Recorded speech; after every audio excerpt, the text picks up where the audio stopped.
Welcome to This Explainer. When we think about finance, it's so easy to just get completely lost in a sea of ticker tapes and trading floors, right? But today, we're going to strip all of that away. We're looking at the foundational blueprint, the exact mechanics of how capital and enterprise actually collide to build the real economy. Let's dive right in. To really wrap our heads around this, I want you to imagine that you're handed £1 million today, like right this very second, just sitting there right in front of you. Now, this isn't just some fun lottery fantasy, it's actually a really fundamental economic thought experiment. What do you do with it? Well, pretty much immediately you're faced with a stark binary choice. Do you use that money to build your own vision from the ground up, taking on all the risks and, shaping the future yourself? Or do you allocate it to fuel someone else's vision, sharing in their risk and growing together? This exact tension between creators and allocators, that's literally the beating heart of finance. Okay, so to break this down, let's look at World 1, Enterprise Finance. To answer that million-pound question, we've got to look at where tangible, real-world value is actually born. And that happens inside businesses. It happens when companies meticulously design products, provide crucial services, invest heavily in cutting-edge tech, and, maybe most importantly, when they employ people. Think of Apple developing the newest iPhone, or Tesla churning out electric vehicles. That right there, that is the real economy in action. And look at the sequential flow of how that value is actually realized. It's a journey. It starts on the factory floor with design and employment, it moves through production, hits customer service, and ultimately culminates in cash flow. The ultimate goal of any company moving through these steps is always to create value for both its customers and its owners. But here's the catch. Getting to that positive cash flow requires crossing a genuinely terrifying initial dip.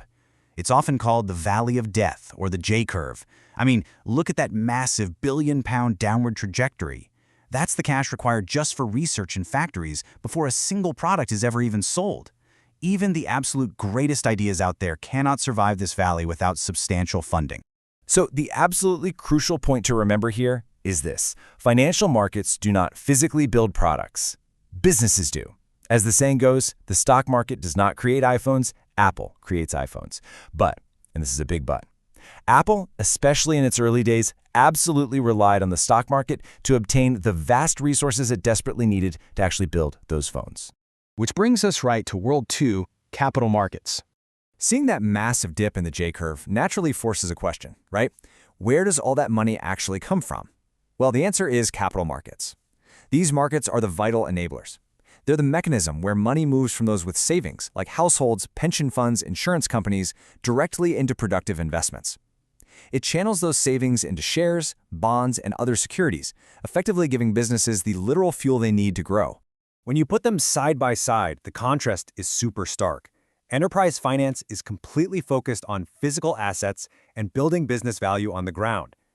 Capital markets, on the other hand, focus on how those assets are priced and funded in the open market, and how investors actually make their decisions. It's really two sides of the exact same coin. Moving on to Part 3, the architecture of finance. So, how does all this build into a structured ecosystem that connects those creators and allocators we talked about? Well, think of finance as a three-layer cake. It starts with human ingenuity at the very bottom, scales upward through operational execution, and then the whole thing is sustained by market liquidity right at the top. Let's break those layers down. At the very foundation, layer 1, we have the entrepreneur. Their core asset, vision and ingenuity. Their primary input is simply that initial spark of saying, hey, I have an idea, whether that's a cool new product, a new technology, or a service. And their ultimate challenge is figuring out how on earth to translate that abstract idea into reality.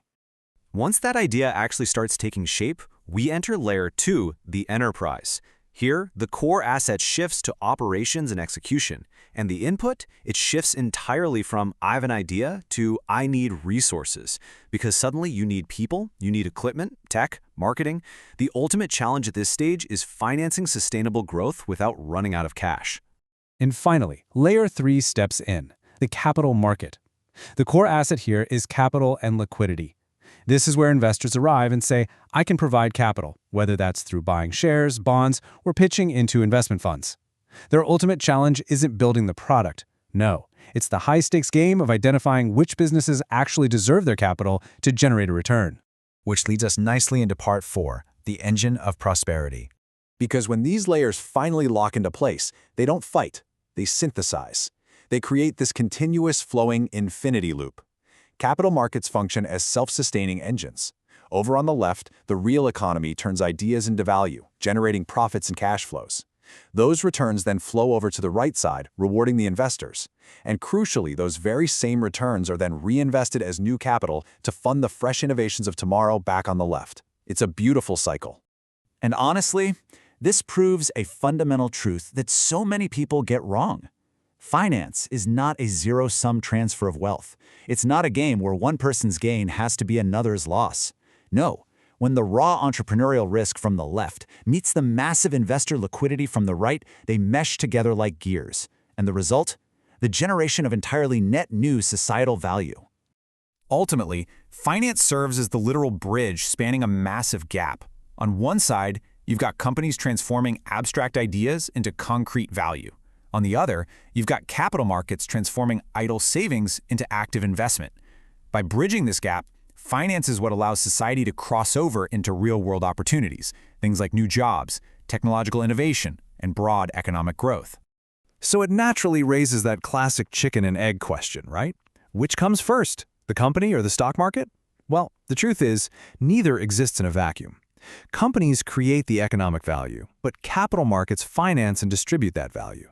They are completely symbiotic. They literally have to work together to drive economic prosperity.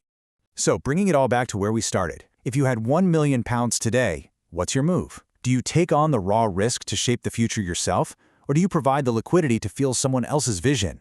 In this massive engine of prosperity, both are absolutely required. The only question left is, which gear are you going to be?